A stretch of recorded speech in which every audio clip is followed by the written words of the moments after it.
Before I take questions, I'd like to wish everyone a Merry Christmas and Happy Holidays. This has been one of the toughest years we've ever faced as a nation. And the pandemic, the economic crisis, calls for racial justice, historic and punishing wildfires and storms. So this season of reflection carries a much deeper meaning than it usually does. Over 320,000 lives lost to this virus. And Jill and I send our prayers, as I'm sure all of you do, to all who are facing this dark winter with an empty seat at the dinner table where a loved one used to sit and talk and laugh and reminisce. Our hearts go out to all of you who have fallen on hard times, through no fault of your own, I might add. Unable to sleep at night, weighed down with the worry of what tomorrow will bring for you and for your family. We're especially grateful for the healthcare workers on the front lines, the scientists, the researchers, the clinical trial participants on the front lines of the vaccine who deserve our thanks and who delivered us scientific breakthrough. And for all of you who have deployed family members in the military, we know what it's like. We know what that experience is like, how difficult it can be, especially at this time of the year. Our family knows your sacrifice, and our hearts are always with you. But keep the faith. Throughout this year, we had to forego many of our favorite holiday traditions we have as families, as communities, and as a country. For the Bidens, we usually have 20 to 25 family members over for Christmas dinner. And then the immediate family, 14 of our kids and grandkids and their spouses for coming down the stairs on Christmas morning, but not this year. Like we did over Thanksgiving, we all have to care enough for each other that we have to stay apart just a little bit longer. I know it's hard. We have a long way to go, but we're grateful that we've got the vaccine. And yesterday, in an effort to instill some confidence in the vaccine, I had my shot administered in public. And I got a chance to thank all those nurses and docs at Christiana Hospital for what they've been putting up with and doing for so long. I look forward to the second shot, and I have absolute confidence in the vaccine. But we're in short supply. Taking the vaccine from a vial into the arm of millions of Americans is one of the biggest operational challenges the United States has ever faced. We're 300 million people. And we're going to take many more months for that to happen. In the meantime, this pandemic rages on. Experts say things are going to get worse before they get better, notwithstanding the fact we have the vaccine. As you all know, we're averaging a death rate of close to 3,000 people a day. That means we're going to lose tens of thousands of more lives in the months to come. And the vaccine won't be able to stop that. So we'll still have to remain vigilant. We need everyone to mask up, stay socially distanced, avoid large gatherings, particularly inside. We need to work in a bipartisan way. That's the only way we're going to get through this in tough times. We have our first hint and glimpse of bipartisanship. I applaud the Congress, their economic relief package. It included funding for vaccine distribution, much needed temporary relief for workers, families, and small businesses. In this election, the American people made it clear they want us to reach across the aisle and work together on matters of national concern to get something done. And I believe that to be the case from the very beginning of my campaign. And I'm happy to see members of Congress heeding that message as well from their own constituents. Leaders in both House and Senate, both parties, deserve credit for making the hard compromises to get this done. But like all compromises, it's far from perfect. But it does provide vital relief at a critical moment. However, as I've said all along, this bill is just the first step, a down payment in addressing the crises, more than one that we're in. There's a lot more work to do. Early next year, I'm going to put forward to the Congress my plans for what comes next. We'll need more help to fully distribute the vaccine. We're going to need more testing in order to be able to open our schools. We're going to need more funding to help firefighters and police, many of whom are being laid off as I speak.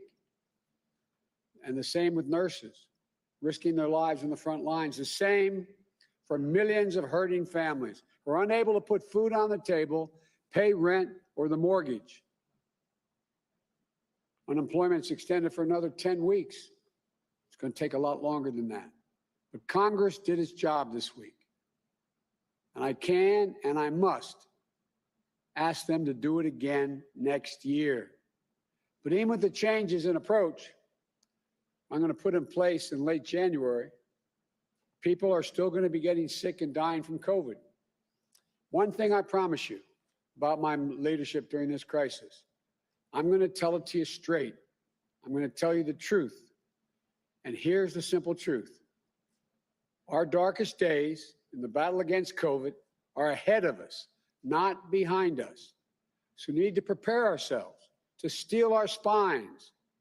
As frustrating it is to hear, it's going to take patience, persistence, and determination to beat this virus. There'll be no time to waste in taking the steps we need to turn this crisis around. My administration will start to do its part on our first day in office with masking requirements, a new strategy for testing, accelerated protection, protective gear. And we're going to challenge Congress and the American people to step up immediately as well to do their part. As with the relief bill passed by Congress, there's another challenge which my administration will confront on a bipartisan basis: a massive cybersecurity breach against the U.S. companies, many of them, as well as federal agencies. And there's still so much we don't know, including the full scope of the breach or the extent of the damage it has caused. But we know this much. This attack constitutes a grave risk to our national security. It was carefully planned and carefully orchestrated. It was carried out by using sophisticated cyber tools. The attackers succeeded in catching the federal government off guard and unprepared. Foreign actors have been working this breach since late last year, at least last year, setting the landscape to compromise our systems, scraping up sensitive information from our world-class tech sector and from private businesses and from United States government agencies. The truth is this: the Trump administration failed to prioritize cybersecurity. It did that from eliminating or downgrading cyber coordinators in both the White House and at the State Department, to firing the director of Cyberspace and Infrastructure Security Agency, to President Trump's irrational downplaying of the seriousness of this attack. Enough's enough.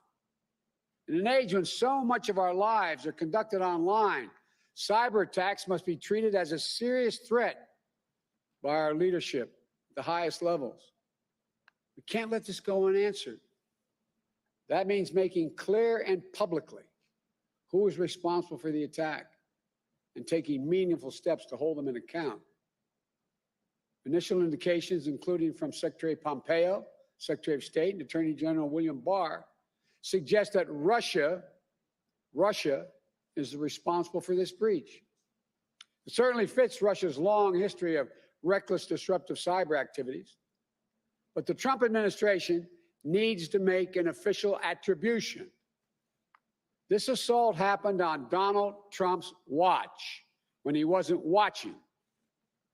It's still his responsibility as president to defend American interests for the next 4 weeks.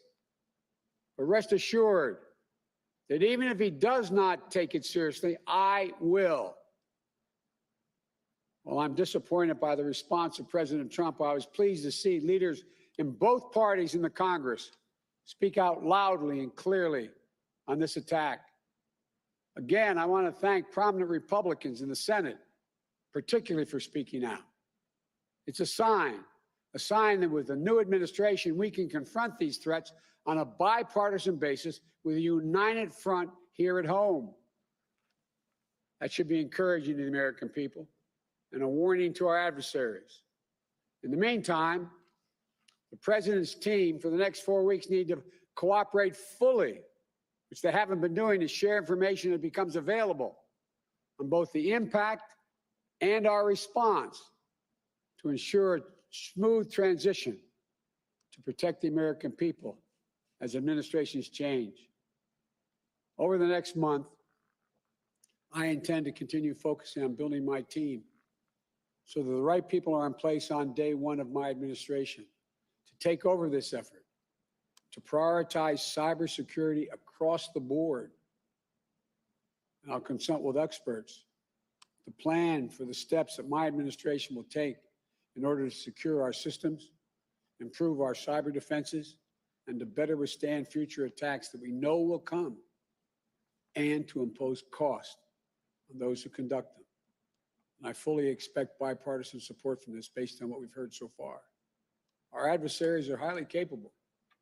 Cyber threats are among the greatest threats to our global security in the 21st century. I believe we have to treat them with the same seriousness of purpose that we treated threats of other unconventional weapons. We have to work with our allies to establish clear international rules and mechanisms to enforce them, and consequences for those countries that violate them. I want to close with this. As I look at the first of what will be millions of vaccinations going in the arms of Americans after hundreds of thousands of lives lost, a Congress finally passing an economic relief package after months and months of delay, and a new urgency for a bipartisan approach to cybersecurity after years of a president who refused to stand up to our adversaries and hold them accountable. I'm reminded of the quote this season from a Jesuit priest named Alfred Delp. He wrote, quote, "Advent is a time for rousing." Delp believed that first we are shaken to our depths, and then we're ready for a season of hope. As a nation, we've certainly been shaken to our depths this year. Now it's time to awaken, to get moving, time for hope. We've gotten through tough times before in this nation. We'll get through these difficult times as well.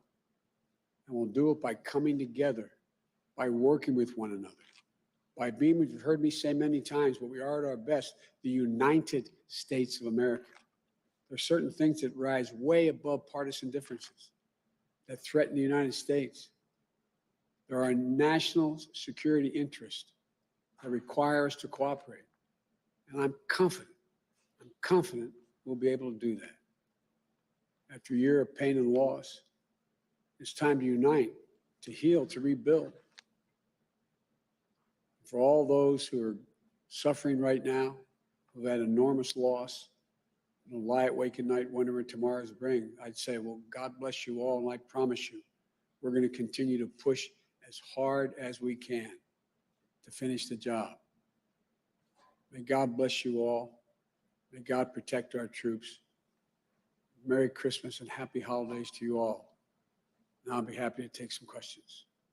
Megan, I'll let you tell me who's.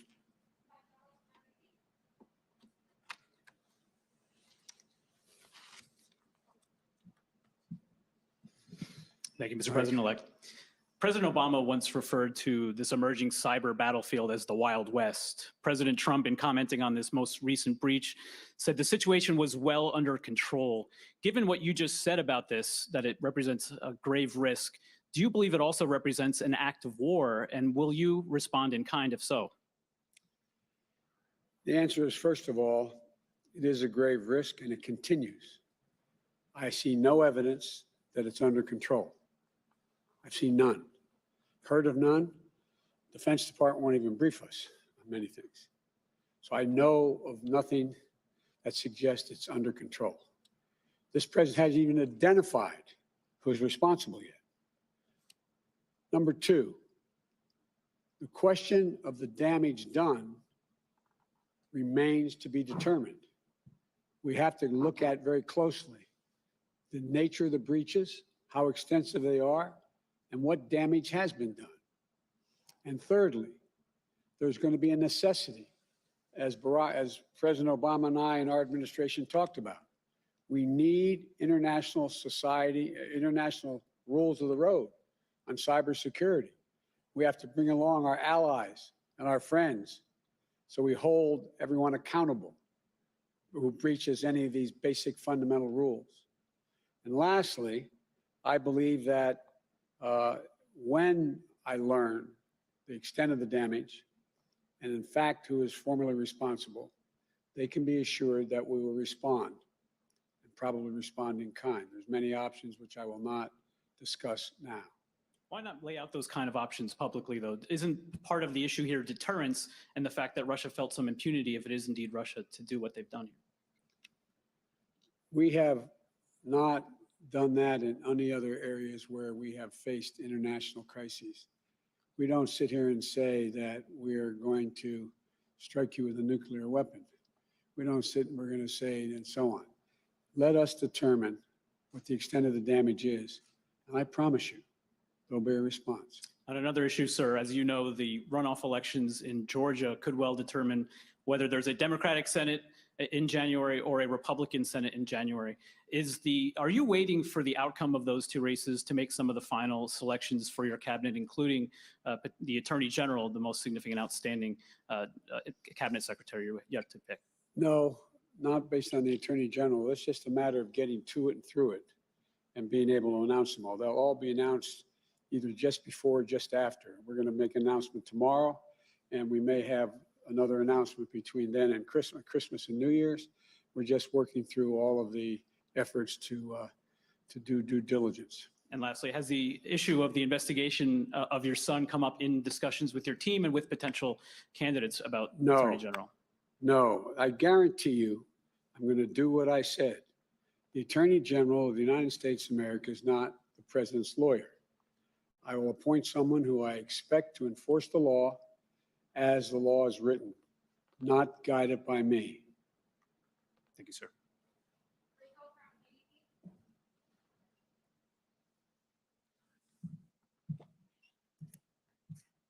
Thank you, Mr. President-elect. There is growing concern today about that new variant of COVID-19 sweeping across the UK. Should the United States right now impose a travel ban on flights coming in from the UK? As you know, there already is one, unrelated to that finding that new strain, number one.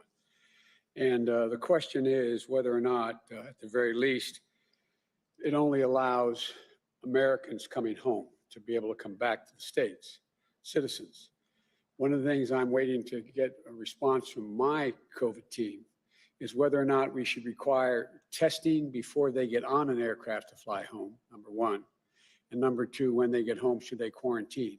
That's my instinct, but I'm waiting to hear from my experts right now. You talked about how you want to propose a new COVID relief plan when you do take office. Yes. It took more than 6 months for Congress to reach this new deal. Americans are suffering at this moment. How can you assure Americans that relief will come and come soon? You all asked the most interesting questions. Have you ever known anyone in the history of the United States of America that could be president and assure exactly what the Congress is going to do? So I can't assure anything, but I can tell you what I expect. I fully expect on those critical issues that we're facing, number one, being able to get all the work we need done and all the funding to be able to get that vaccine in everyone's arm, and that's 300 million people. We'll get that done because you're going to see that the responsibility has already been recognized by the Republicans and Democrats in the Congress because the constituency is going to demand it, number one. Number two, all those people are out there hurting, lost jobs through no fault of their own. They've extended unemployment for 10 weeks. Simply not sufficient. Necessary to get it done, to get through the holidays, but I predict to you we'll get cooperation and get that done. I've been arguing from the very beginning and told how, I love it, it makes me sound so much younger, how naive I am about how the Congress works. I think I've been proven right across the board. The things that are left to deal with, from employment to people needing unemployment insurance, to the ability to have access to health care, the ability to get the treatment for free, et cetera. All of that is something that the public is not going to stand for us not doing. And I think with Donald Trump not in the way, that will also enhance the prospect of things getting done. Will your plan include a new round of stimulus checks to the American people? And if so, Yes. for how much? Well, look, that's a negotiating issue, but it will. Yes, it will. And I think, by the way, I think we owe Bernie Sanders and his Republican colleagues thanks for getting not all the stimulus we looked for, 1,200, but getting 600 done. I think you're seeing that there is a clear understanding that these issues go beyond any ideology. People are desperately hurting, and the Republicans are hurting as badly as Democrats. There are a few people, and I'm not saying they're responsible for any of this, but a few people are doing extremely well in that K-shaped recovery, and they're doing fine, but they still need access to the vaccines. They still need access to making sure that we are able to handle crises in the hospitals, et cetera. So I think they're on the things relating to vaccine distribution, which is going to cost billions more dollars. It's simply going to cost billions more dollars. We need national standards to lay out to help governors determine how they're going to get that vaccine throughout their communities, number one. Number two, we're going to need to take care of those people who, through no fault of their own, are unemployed. They've worked like hell, but they have no job because of the COVID crisis. And thirdly, we're going to have to begin to rebuild the country. We can't wait. We can't wait to rebuild the economy. We're going to have to start doing that now on infrastructure programs and a whole range of other things. I think the sort of the dawn is broken on the vast majority of people. There are still people who don't want to help. There's still people who are insisting my way or the highway. But the vast majority of the members of Congress, I believe, will be able to work out those specific issues that are of national consequence. Thank you, Mr. President. Thank you.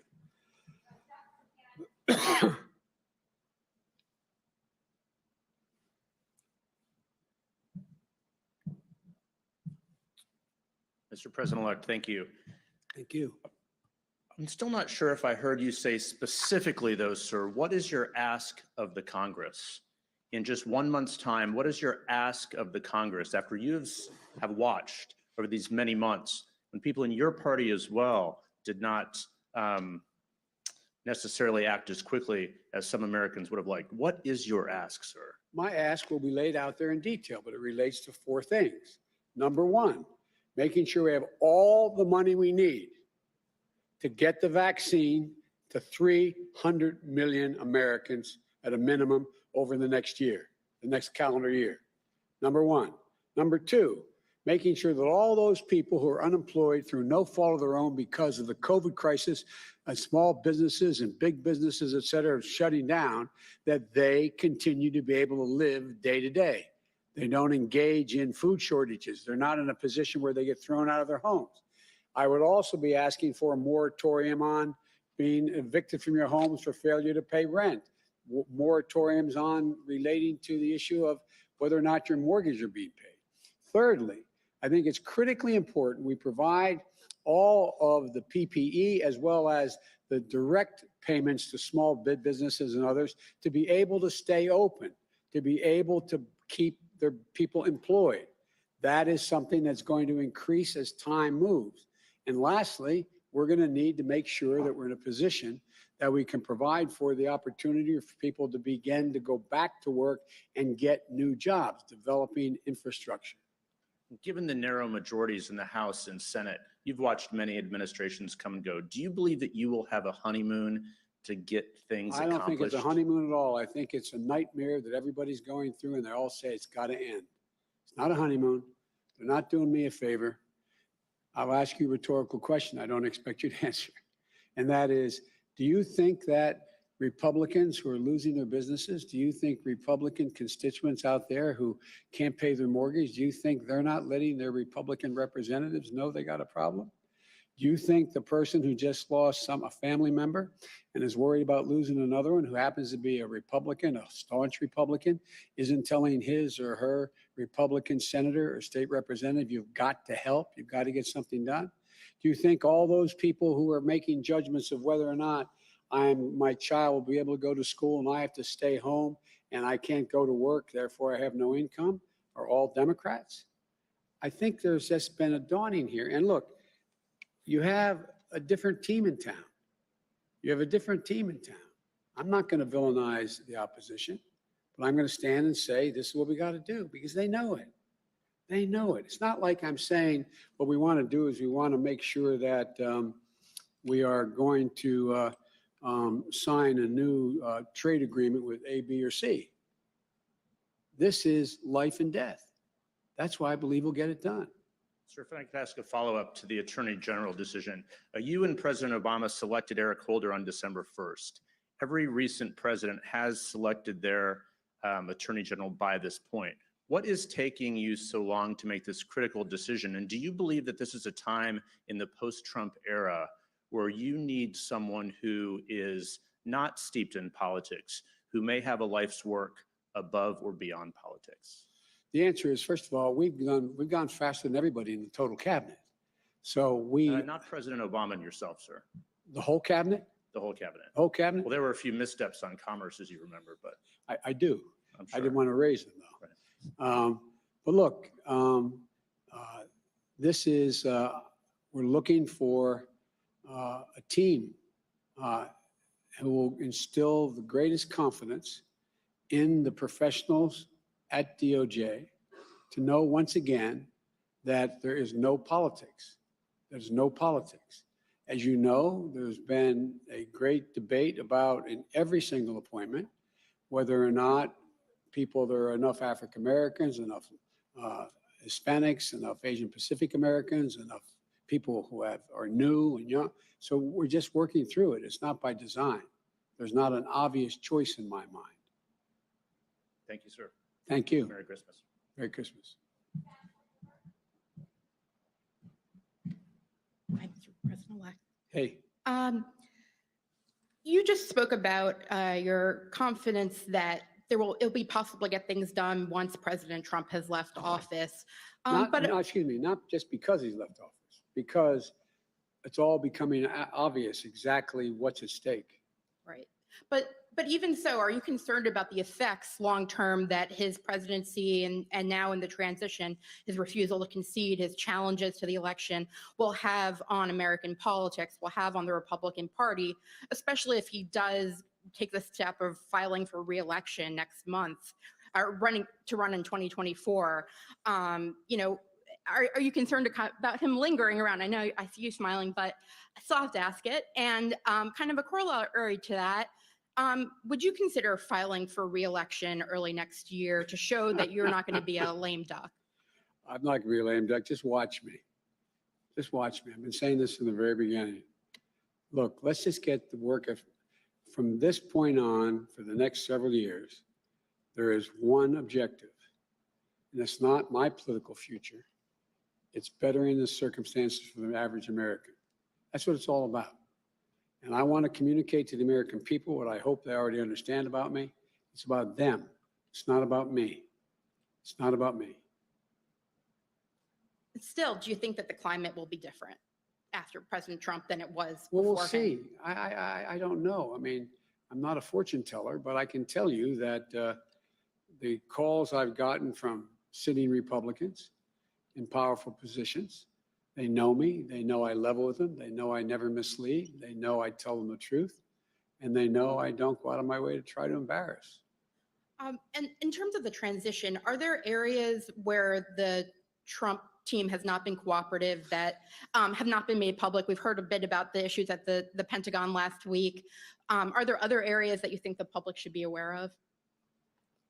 There are other areas I'm not sure it's relevant whether the public should be aware of. Look, what I'm trying to do is pull together the political parties that are in the Congress that know that we're facing 4 serious crises. And we have to address all of them. None of us will get all we want, but we can make real progress. And so my focus is on uniting, not emphasizing the divisions. Thank you.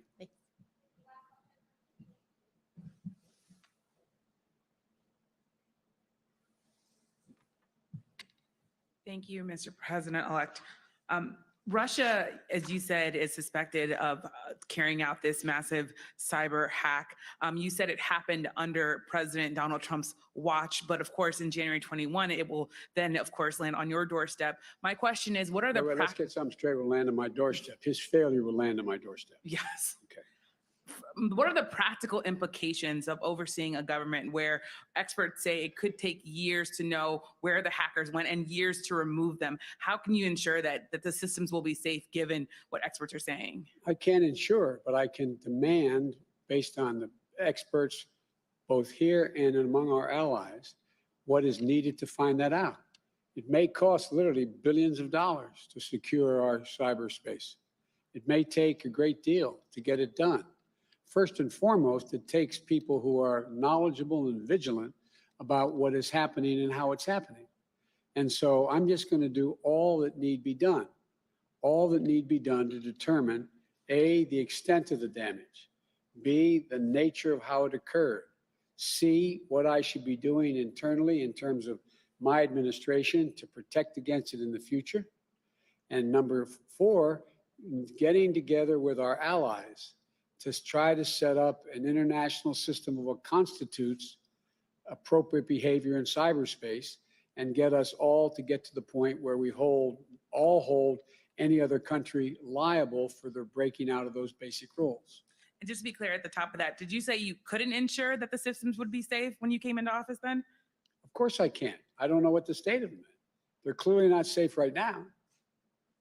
And then between now and January 20th, the likelihood of my being able to garner all the information, the extent and depth of the violations, exactly how the codes or how it were breached, what was done, is not within my power to do that. But it will be an overwhelming focus for my administration. And my other question is on immigration. Yes. I was just reading about the fact that officials in your transition, Jake Sullivan, Susan Rice, they say you won't be immediately rolling back Trump immigration policies. And I stress immediately. There are some immigration advocates who say, why not roll back the Remain in Mexico policy? Why not roll back the asylum restrictions? What is your timeline for rolling back some of the specific Trump administration immigration policies? We've already started discussing these issues with the president of Mexico and our friends in Latin America. And the timeline is to do it so that we, in fact, make it better, not worse. The last thing we need is to say we're going to stop immediately the access to asylum the way it's being run now and end up with 2 million people on our border. It's a matter of setting up the guardrails so we can move in the direction. I will accomplish what I said I would do. A much more humane policy based on family unification, but it requires getting a lot in place and requires getting the funding to get it in place, including just asylum judges, for example. So it's a matter of it will get done, and it will get done quickly, but it's not going to be able to be done on day one, lift every restriction that exists and find out that and go back to what it was 20 years ago and all of a sudden find out we have a crisis on our hand that complicates what we're trying to do. Would you say to immigration, what would you say to immigration advocates then who say maybe you're possibly dragging your feet and it might take too long? It sounds like you're saying you need to be patient. Look at me. I've never told them anything I haven't done. I'm working with them now. We're dealing with some of those very organizations as we speak. And I will do what I said. It's going to take not day one, it's going to take probably the next 6 months to put that in place. Thank you so much. Thank you. Merry Christmas, everybody. Thank you.